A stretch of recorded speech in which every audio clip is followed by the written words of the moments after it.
I lost 90 pounds in 4.5 months. Here are a few before shots. This is actually my work uniform this is my first day at work.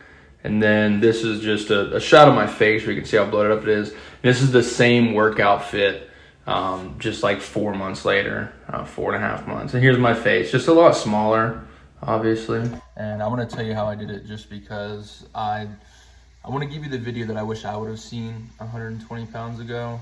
I'm not doing this for views or anything. So there's not going to be a bunch of fancy numbers or macros or anything like that. I tried a bunch of different diets and stuff like that didn't work for several years. And I considered doing Ozempic and stuff like that. My wife had to talk me out of doing Ozempic and dumb stuff. But let me first preface this by saying some of the stuff I'm going to tell you, people will tell you is unhealthy and you shouldn't do that, yada yada. But I can absolutely confirm that there's nothing more unhealthy than being 100 pounds overweight.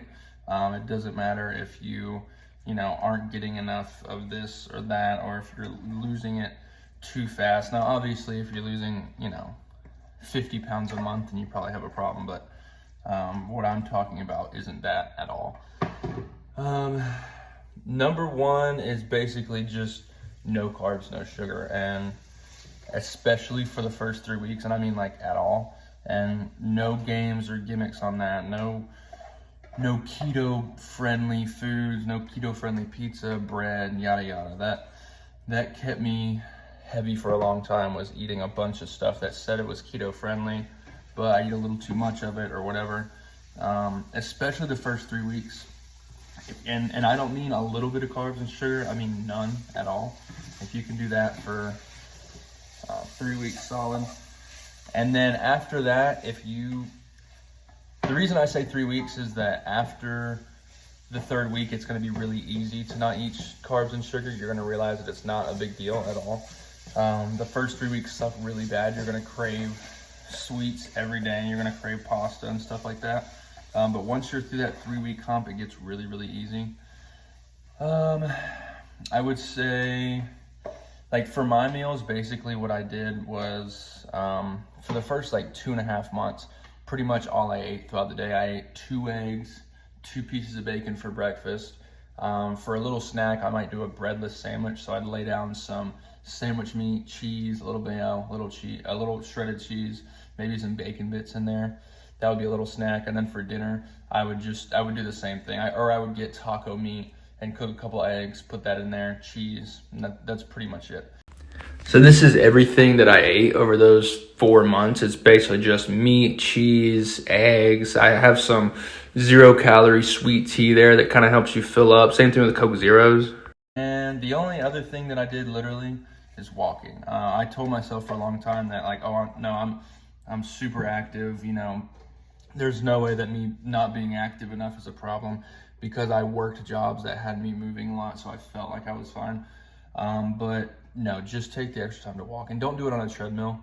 For me, if you have to, you can. If where you live it's super cold, that's fine. But I found that I can walk way longer when I'm not on a treadmill. A treadmill, after a mile, I'm really bored. I don't want to do it anymore. Whereas if you're out actually walking somewhere that kind of looks nice, if you can find a nice neighborhood to walk in. My wife and I drive to downtown and then just walk down there. But I would average about 3.5 miles at work, and then I would go home and do another 3 to 4 miles of just walking. Running it's something about it makes you way more hungry. So that's and if you do too much cardio, it's just going to make you hungrier, and it's going to more quickly put your body in a state where it feels like it's starving, so it's going to start holding on to everything. Over 4 months, my face went from looking like this and this to this and this. It's just a big difference. It's going to really, really suck, especially the first 3 weeks. It sucks really, really bad. But it's honestly, if you ever need motivation, I would just stop and look at pictures of you now versus if you were ever, skinnier. Or even, I remember when I was really fat, was something that did it for me, as stupid as it sounds, is watching shows like The Challenge or like Love Island, even just seeing the people on there and like realizing like that I'll never look like these guys. I'll never be in this kind of shape. I'll never have the respect that an in shape guy gets because I look like this. And that to me was enough motivation to do the right thing. The next video I'm gonna make, so I went from 320 down to 225, so that's why I say 95 pounds. I've gained back, I've gotten back to 256, so I've gained back 30 pounds. So I'm gonna go from 256 down to whatever I feel like is healthy. I don't wanna get too skinny because then my arms get small and I don't like it. But I'm about to lose a bunch again. My goal, I'm thinking 30 pounds in 60 days, which is a way easier goal than what I did before. So if you wanna see that, come back for the next one.